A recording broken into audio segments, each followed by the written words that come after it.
Okay sir, thank you. ಆಗಿದೆ, ನಾನು ಹೋಗಿ ಸೇರ್ಬೇಕಂತೀರಿ? ಹಾಂ, ಗೈಡ್ಲೈನ್ಸ್ ಮಾಡಿದಾರಲ್ಲ ನೋಡಿ. ಅವರೇನು ಹೇಳಿದರು, ಚಿತ್ತಾಪುರ್ನಲ್ಲಿ, ಕಲಬುರಗಿನಲ್ಲಿ, ಬೆಂಗಳೂರಿನಲ್ಲಿ ನಾವು ಮಾಡ್ತಾ ಇದ್ದೀವಿ, ಇದು ಮಾಹಿತಿಗಾಗಿ ಅಂತ ಕೊಟ್ಟಿದ್ರು. ಮಾಹಿತಿ ಅಲ್ಲಪ್ಪ, ಅನುಮತಿ ಕೇಳಿ ಅಂತ ಕೇಳಿದ್ವಿ. ಅವ್ರು ಅನುಮತಿ ಕೇಳಲ್ಲ ಅಂದರು. ಕೇಳಲ್ಲ ಅಂದರೆ ಕೊಡಲ್ಲ ಅಂತ ಹೇಳಿದ್ವಿ. ಅದಕ್ಕೆ ಕೋರ್ಟ್ ಅವ್ರು ಹೋಗಿದ್ದು, ನಾವಲ್ಲ. ಈಗ ಯಾರ ಪ್ರಕಾರ ಆಗ್ತಾ ಇದೆ? ಸರ್ಕಾರದ ಪ್ರಕಾರ ಆಗ್ತಾ ಇದೆ. ಪರ್ಮಿಷನ್ ಕೊಟ್ಟಿದ್ದು ಯಾರು? ನಾವು. ಎಷ್ಟು ಜನ ಇರಬೇಕಂತ ಹೇಳಿದ್ದು ಯಾರು? ನಾವು.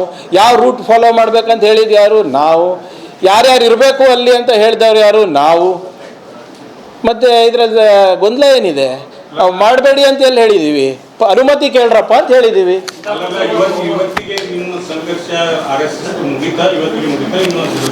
ಹೆಂಗೆ ಈಗ ಪ್ರಾರಂಭ ಆಗಿದೆ ಸರ್, ಈಗ ಪ್ರಾರಂಭ. ಈಗ ನೋಡಿ, ಮೋಹನ್ ಭಾಗವತ್ ಅವ್ರು ಖುದ್ದಾಗಿ ಬಂದು ಏನು ಹೇಳಿದ್ದಾರೆ? ನಾವು ಅನ್ರಿಜಿಸ್ಟರ್ಡ್ ಅಂತ ಹೇಳಿದ್ದಾರೆ. ಕರೆಕ್ಟಾ? We are a body of individuals, we do not need to register ಅಂತ ಹೇಳಿದ್ದು ಯಾರು? ಯಾರು ಹೇಳ್ತಾ ಇರೋದು ಅವರು ರಿಜಿಸ್ಟ್ರೇಷನ್ ಆಗಬಾರ್ದು ಅಂತ? ಬ್ಯಾಂಗ್ಳೂರ್ ಕ್ಲಬ್ ಅಂತ ಕೇಳಿದ್ದೀರಾ? ಭಾಳ ಹಳೆಯ ಸಂಸ್ಥೆ. That is also body of individuals only. They are also registered. ಅವ್ರು ಹೇಳೋದು ಸಂವಿಧಾನನ? ಏನು ಸಂವಿಧಾನದಲ್ಲಿ ಏನಿದೆ ಅದು ಸಂವಿಧಾನನ? ಈಗ ಇನ್ನು ನಾನು ಹೇಳ್ತಾ ಇದ್ದೀನಲ್ಲ, ಇದೆಲ್ಲ ಮುಗಿಲಿ ನಿಮ್ಮದೆಲ್ಲ, ಬಿಹಾರು ಅವು ಇವೆಲ್ಲ. ಇವ್ರು ಹೆಂಗೆ ಇನ್ಕಮ್ ಟ್ಯಾಕ್ಸ್ ಅವಾಯ್ಡ್ ಮಾಡ್ತಾ ಇದ್ದಾರೆ ತೋರಿಸ್ತೀನಿ ನಿಮಗೆ. ಇವ್ರು ಯಾಕೆ ರಿಜಿಸ್ಟರ್ ಆಗ್ತಾ ಇಲ್ಲ ಅಂದರೆ, ಇವ್ರದ್ದು ರಿಜಿಸ್ಟರ್ ಆಗಿಬಿಟ್ರೆ ಇವರು ಟ್ಯಾಕ್ಸ್ ಆಂಬಿಟಿಗೆ ಬರ್ತಾರೆ. ಇವರು ಸೊಸೈಟಿನಲ್ಲಿ ರಿಜಿಸ್ಟರ್ ಆಗಬೇಕು, ಕೋಆಪ್ರೇಟಿವ್ನಲ್ಲಿ ರಿಜಿಸ್ಟರ್ ಆಗಬೇಕು, ಅಥವಾ ಅಸೋಸಿಯೇಷನ್ ಆಫ್ ಪೀಪಲ್ ಅಥವಾ ಬಾಡಿ ಆಫ್ ಇನ್ಸ್ಟಿಟ್ಯೂಷನ್ಸಲ್ಲಿ ರಿಜಿಸ್ಟರ್ ಆಗಿಬಿಟ್ರೆ, ಇವು ಯಾರು ಗುರು ದಕ್ಷಿಣ ಅಂತ ಹೇಳ್ತಾ ಇದ್ದಾರಲ್ಲ, ಆ ಗುರು ದಕ್ಷಿಣನೂ ಕೂಡ ಇದು ಆಗಬೇಕು, ಆಡಿಟ್ ಆಗಬೇಕಲ್ಲ. ಈಗ ನೀವೇ ಹೇಳಿ ಸರ್, ನೀವು ದೇವಸ್ಥಾನಕ್ಕೆ ಹೋಗ್ತೀರಾ, ಎಲ್ಲರೂ ಹೋಗ್ತೀರ ಅಂತ ಭಾವಿಸ್ತಾ ಇದ್ದೀನಿ. ನಿಮ್ಮ ಎಲ್ಲದರಲ್ಲೂ ಕಮ್ಮಿ ನಾನು ಒಬ್ಬನೇ ಹೋಗೋದು. ದೇಣಿಗೆ ಕೊಡ್ತೀರಾ ಇಲ್ಲ, ಹುಂಡಿಗೆ ಹಾಕ್ತಿರಲ್ಲ. ಹುಂಡಿಗೆ ಹಾಕಿದ್ರೆ ಕುಲಕರ್ಣಿ ಸಾಹೇಬ್ ಅದಕ್ಕೆ ಲಾಕ್ ಇರ್ತದಲ್ಲ, ಅದು ಯಾವಾಗ ತೆಗಿತಾರೆ ಲಾಕು? ವರ್ಷಕ್ಕೆ ಒಂದು ಸರಿ ಅಥವಾ ಯಾವಾಗ ಅವರು ಮನವಿ ಮಾಡ್ಕೋತಾರೆ. ಆ ಲಾಕ್ ತೆಗೆದಾಗ ಯಾರು ಬರ್ತಾರೆ?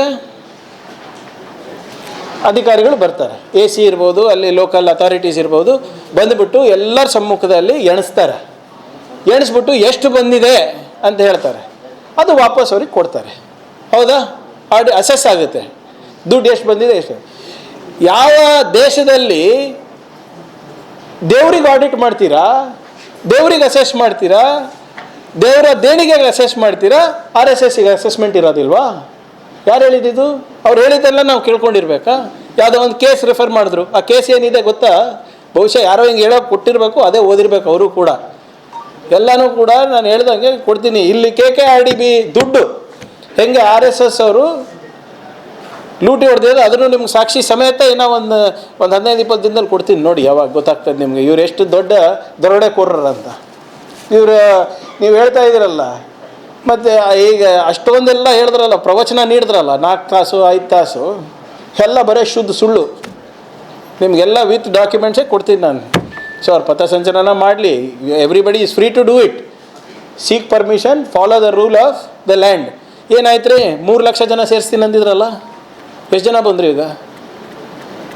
300. ಅಶೋಕಣ್ಣ ಬಂದ್ರ?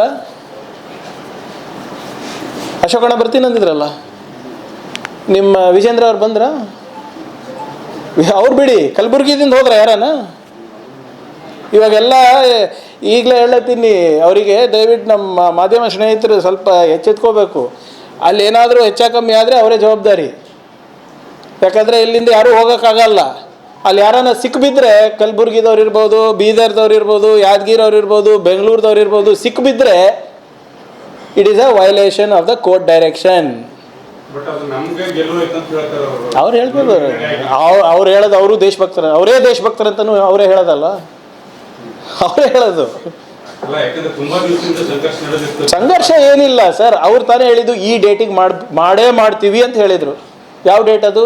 October 4th ಯಾವಾಗೋ, ಯಾವಾಗ October 4th 8th ಯಾವಾಗೋ ಮಾಡ್ತೀನಿ ಅಂದಿದ್ರು ಸರ್.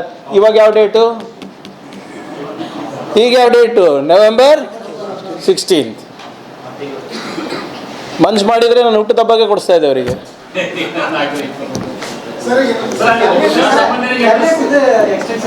ಯಾವುದು ಸರ್?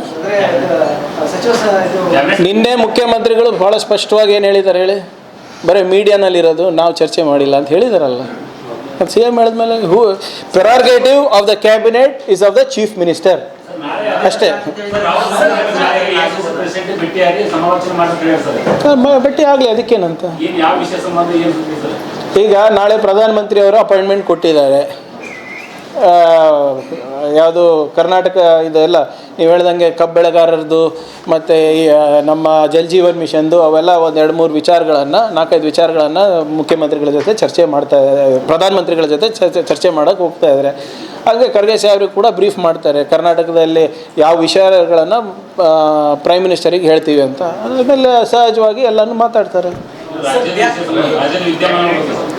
ಏನೇ ಇದ್ರು sir, chief minister of Congress will meet the Congress president. ಅವ್ರು ಏನು ಮೋಹನ್ ಭಾಗವತಿಗೆ ಹೋಗಿ ರಿಪೋರ್ಟ್ ಕೊಡ್ತಾರೆ?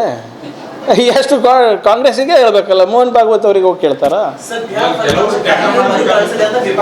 ಏನ್ರಿ ಯಾರು? BJP ಅವರು ಎಷ್ಟು ಸಂಖ್ಯೆ ಇದ್ದಾರೆ ಇಲ್ಲಿ? ಬಿಹಾರಿಂದ ವೋಟರ್ಸ್ ತರ್ತಾರೇನು? ಇದೇ ಆಯಿತು. ಅಲ್ಲಿ UP-ನಲ್ಲಿ ಗೆದ್ವಿ, ಬಿಹಾರ್ನಲ್ಲಿ ಗೆದ್ವಿ, ಅಲ್ಲಿ ಡೆಲ್ಲಿನಲ್ಲಿ ಗೆದ್ವಿ. ಇಲ್ಲೇನಾಗ್ತಾ ಇದೆ ಅಪ್ಪ ನಿಮ್ಮ ಪರಿಸ್ಥಿತಿ? ಅದು ತಿಳ್ಕೊಳ್ಳಿ ಫಸ್ಟ್, ನಿಮ್ಮ ಮನೆ ನೋಡ್ಕೊಳ್ಳಿ. ಆಫ್ಟರ್ 2 years ಈಗ BJP ಅಧ್ಯಕ್ಷರದ ಅವಧಿ ಮುಗಿದಿದೆ, ಅದು ಚೇಂಜ್ ಆಗುತ್ತೆ ಹೊರತು ಬೇರೆದೇನಿಲ್ಲ. ಸರಿ ನೋಡಿ, ಇನ್ನು ದತ್ತಾಂಶಗಳು ಬರಲಿ ಇವರೇ. ನೋಡಿ, ಗೆಲುವು ಸೋಲು it's part of politics. There is no ಏನೋ ಅದರಲ್ಲಿ ಯಾವುದೇ ರೀತಿಯಾದಂಥ ಇದು ಇಲ್ಲ, ನಾವು ಒಪ್ಕೋಬೇಕಾಗ್ತದೆ.